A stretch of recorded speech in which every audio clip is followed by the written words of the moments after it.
Hi guys, live update po tayo ngayon guys.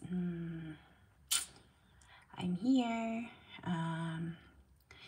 This is me, Rosie Dosel again at your service guys.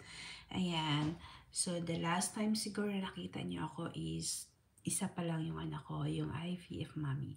Ngayon po, dalawa na po yung anak ko, kakasilang lang po ni isa. She's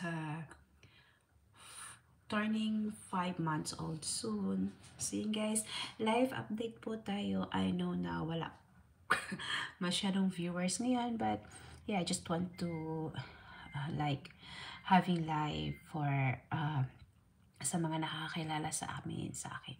So yan guys, chika-chika kung nandyan kayo.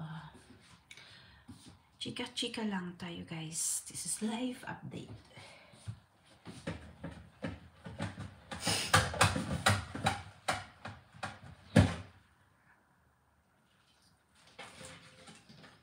Hopefully, may nakakilala pa sa akin, no?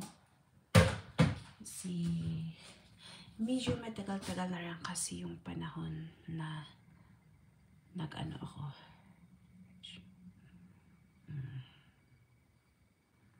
Saan na ba si Bubbles dito? Even sa pag-live, hindi ko na alam.